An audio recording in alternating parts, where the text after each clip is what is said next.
Good morning, everybody. Gonna do the year 2017, finishing off, well, getting on with the rest of my story about my life in the last 6 or 7 years. So 2017, there's a girl I used to go out with in about 2000, 2002. Her name was Sharlene. I see her on Facebook now and again. In summertime I was going to the beach quite often. And I noticed a few of the girls doing the way they were sitting or posing on the beach, they reminded me of some pictures I had on my phone a long time ago, you know. I just thought it's a little funny. And then I was seeing a lot of young girls in tight shorts and tight jeans and leggings, you know. When I'm in town or carousel or somewhere, they're always walking in front of me, you know. It's like they're showing off their butts and stuff. Yeah, it's like they were set up to walk in front of me. You know, and while they're walking in front of me, I can hear these people communicating with me, or these voices saying, yeah, no. It's like they've put these girls in front of me and they're asking me what do I think, basically, you know, making me feel a little perverted, basically. Even dads and their daughters, and mums and their daughters, when I go to shops in town or whatever shop I go to, if there's a dad with his daughter, when I walk past they say things like, yeah, no, yes, no. And you know, it makes me feel like a pedophile, basically. And the way people are treating me, they treat me like absolute shit. They treat me like a pedophile and a rapist, basically. When I sit back and I was thinking of who gets treated this badly in society, and I thought to myself, it's pedophiles and rapists and get treated like dogs in society, or they should, you know. And I'm getting this kind of treatment and I still don't know why.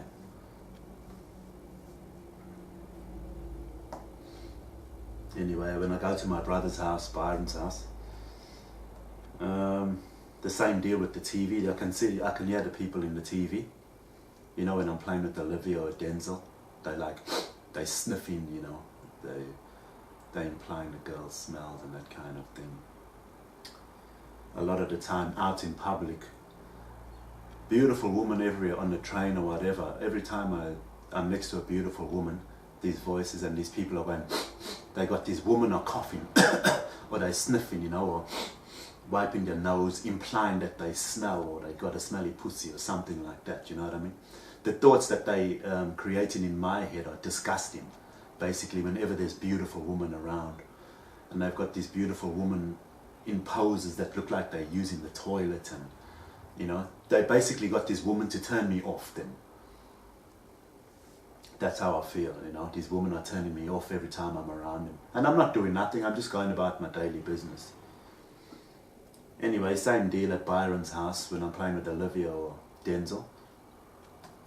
These people in the TV, they're watching me. I don't know why, but every time I'm playing with the kids, they're saying stuff, you know, and trying to throw me off and this and that, bullying me basically, just bullying me. Anyway, I go with Biden once or twice, pick up the kids from school.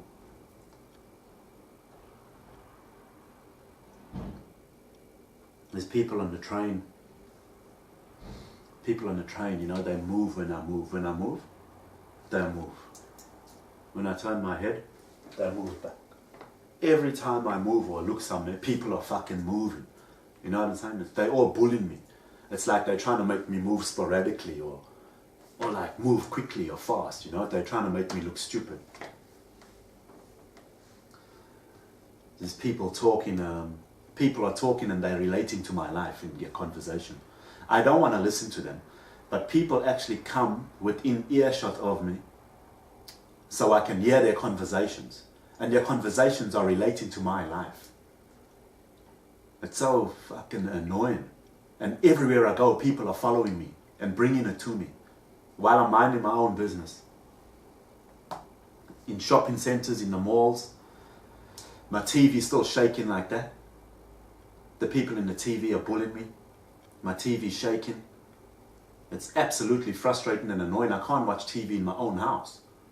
I don't watch TV anymore now. I don't have a TV. I've got an old one. Whenever I put it on, people talk and bully me through the TV. And it moves fast. It moves in like in time sections. It'll click over, swap a picture, swap a picture, swap a picture. They're trying to make me anxious and make me move faster and think faster in my life, you know. Anyway, that's what I realized they're doing. Cars at night time, if I go for a drive at night, cars are following me around with their bright lights on, shining in my face. They've got their bright light shining everywhere I go. Fucking, it doesn't matter. I can go from here to Fremantle, to Linwood, to Ferndale, to fucking Joondalup. Cars will be following me. And at night time, they've got their bright lights on me. In the daytime, I'm surrounded by cars just driving erratically in front of me and just turning off quickly, driving around me, fucking trying to make me lose focus. Everyone's pointing a phone camera at me. And in my house, same thing, besides the TV, every time I'm in my bed, the lights right now, they're flickering like this, fast. It's a light I can't see. I don't know where the hell it comes from. And every time I'm sleeping in my bed, there's a light that comes on like this. If you close your eyes and take a torch and go across your face, this is happening to me every night. And I can't get rid of this light. I don't know where it comes from. I've tried turning off my power. I've tried everything. It's like I'll put a pillow over my face. I'll have sunglasses on.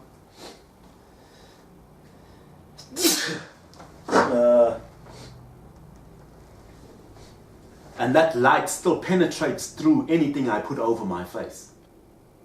I can still see that light. It's like some X-ray light. It penetrates through anything I put over my face. And it keeps going all freaking night. I'll show you something.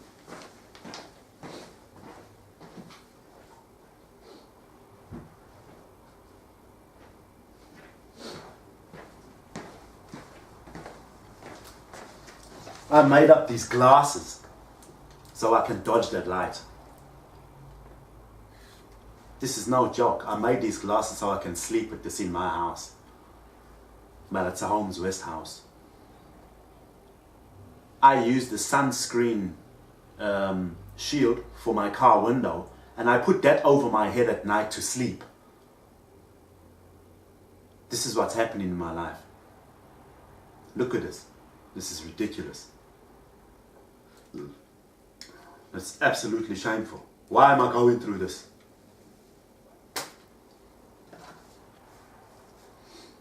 And it's damaging my eyes. It has to be damaging my eyes, because if it can penetrate through anything, imagine how it's penetrating through my body.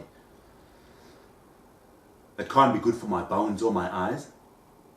I've already got a pemphigus vulgaris, ultra rare autoimmune disorder. So obviously it's no good for my bones or my eyes or my body at all. A light that can penetrate through anything. That's like X-ray. And X-ray is no good for you. That's my take on it. So I'm feeling trapped in my own Holmes West house.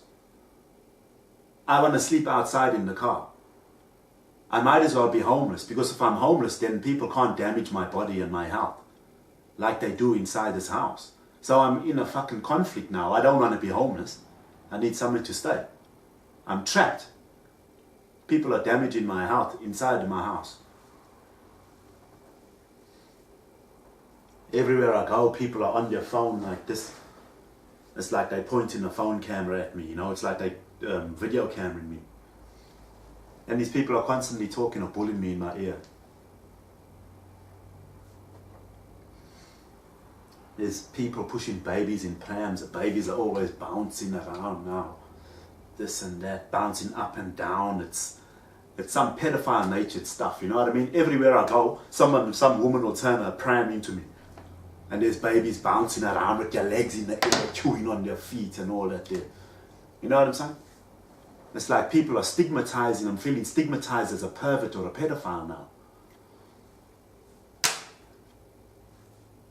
Women and kids on the beach eating ice cream. Hey, they come, a guy and a woman will come with their kids. They'll come walking fast. And they all got ice cream and they licking their ice creams like this. Right, they'll come sit right in front of me now and they eating the ice creams. I think it's supposed to evoke or provoke some kind of irrational thought process about fucking something sexually natured, you know what I'm saying? Because it's happening one too many times, man. And it's making me feel like shit. And all the while people are commentating while this is going on in my ear. Huh? What? What's that? They're trying to make me think fucking stupid thoughts. My TV's talking about pictures.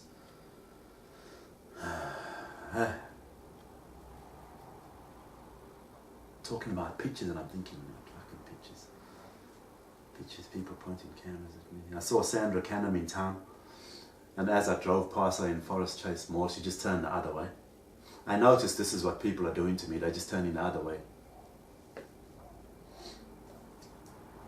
Anyway, the TV still is talking about being a pervert. A pervert, this and that, and I'm thinking, what the fuck? Where's all this shit coming from, you know what I'm saying? A pervert and all this crap. And in my life, this is 2017, I'm thinking, where's all this stuff coming from? All I've done in my life is walk my mother's dog, look for a job, smoke a bit of shit, and that's it, and work. I haven't done anything else outside of that. All I've been doing is looking for that job. Anyway. Then the TV saying things only Mervy would know. You know, about our situation, about me, put it in a ass. You put it in an ass, baby. That's what someone in the TV said to me. Then they want to know if it's like they think I done this on purpose, you know what I'm saying? Then I realized that she's obviously given a statement to someone, whether it be I don't know who the hell it is, the Salvation Army, the police, or whoever it is in my TV talking back to me, bullying me.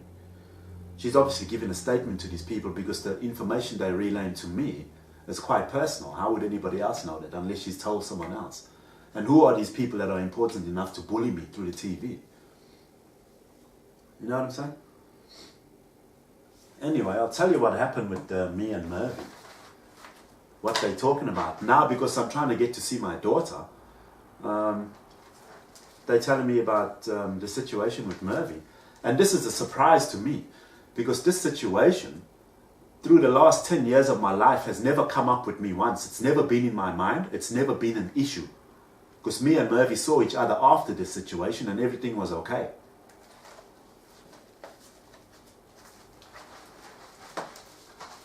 The situation they're talking about is when I got my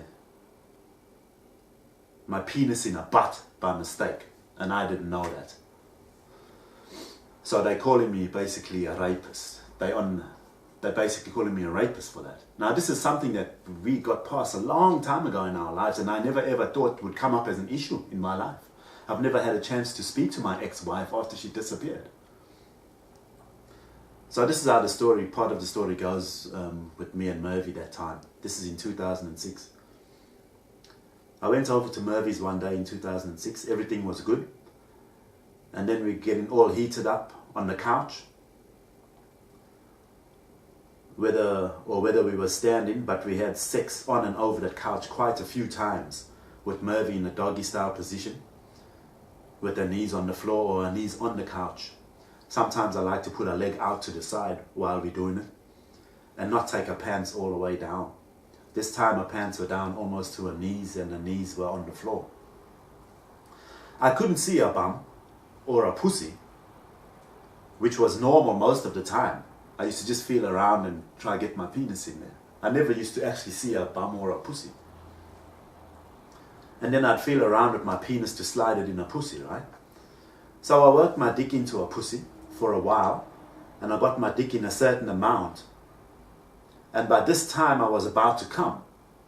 So I started pumping a little bit harder because I was coming. And I'm not sure if Mervy said something and pulled away. But obviously she had pulled away because my dick came out. And I still had my hands on her hips. And I quickly grabbed my penis and I put it back in. This happened very, very quickly. and carried on pumping her a few more times. And I'm not sure if she said stop. She might have, but this time I was coming, so I had my hands on her hips. Obviously, when I'm coming, I grab her tighter, grab her by the hips. That's the normal procedure for anybody rooting, as far as I know. And that's what I done. People are screaming to me that I grabbed her by the hips and I violently raped her. You know what I'm saying? That's how they're making me feel. But it was because I was coming, I grabbed her by the hips and I pumped a few more times. Anyway. But she was very upset with me and she was crying. And she said, why did you do that to me? And I asked, what, Mervy? Because I didn't know that my dick was in her butt. So I wasn't sure what I had done. And she said something while she was crying and then I realized that my penis was in her butt.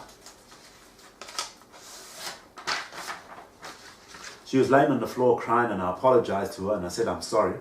I didn't know and I wasn't sure what to do. So I laid with her on the floor for a while. And she was still upset with me, and after a while I went. Now we spoke to each other on the phone after this, and everything was okay. We saw each other again, I'm not sure how many times. But the last time I saw her was at Hungry Jack's in South Perth. I was laying on the grass waiting for her. And she came with a nice short skirt on. And I remember, because I looked at her and I thought, wow, she looks really great. You know, I was quite happy with her being my wife and all that. Because she always looked good. So, anyway. And that time I was going to see, I was picking up my daughter to babysit my daughter. So I asked her to sign a receipt booklet for $120 for child support.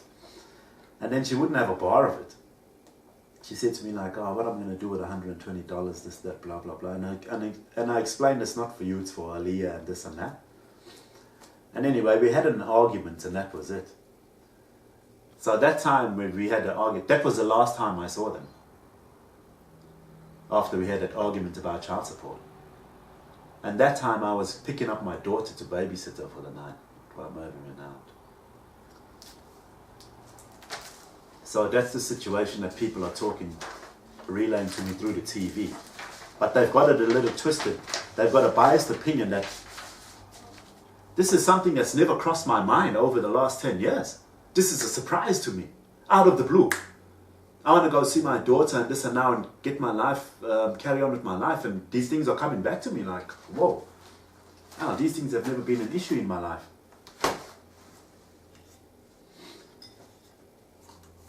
And if they ever were an issue, we've never spoken about it. Because we saw each other after that. And we spoke.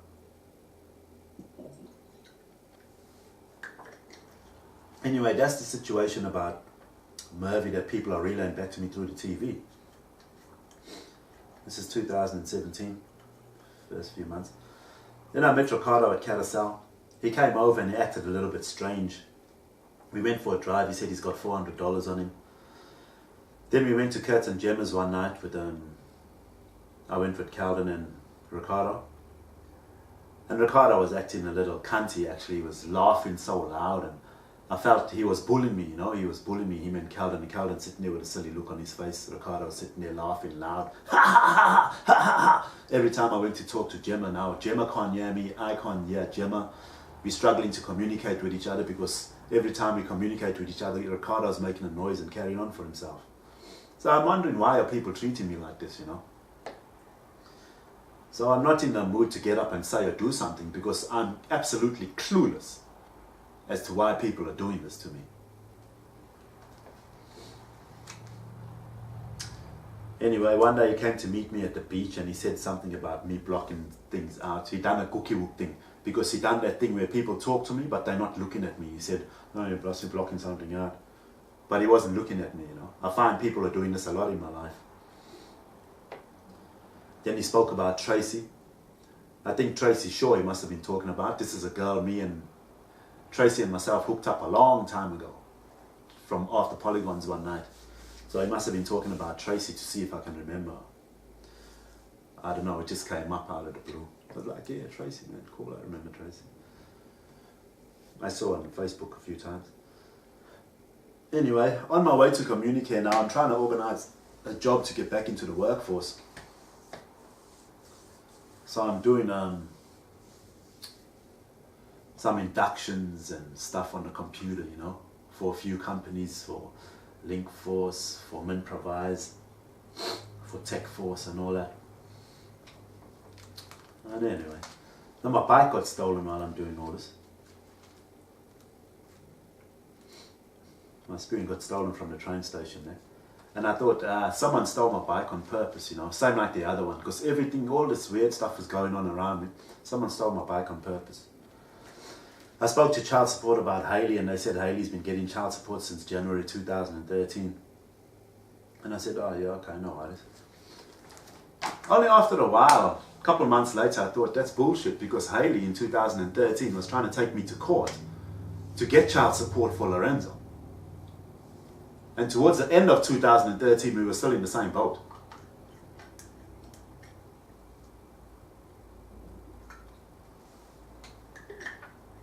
Anyway, I got a new bike from the swap meet with Noel.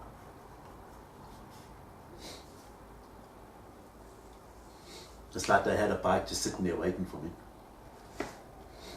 Everybody there is treating me like an idiot. Everywhere I go, people are treating me like an idiot. Now when I'm riding my bike, I can hear this frequency in my ears, you know. When I'm putting pressure on my pedal, on my right hip, the frequency goes up like... And I think it expends my energy, you know. It uses too much energy when that frequency wave goes higher. It's same thing in town. When I'm walking in town or somewhere, people can make me fall over with my hip. They're giving me pains in my hip.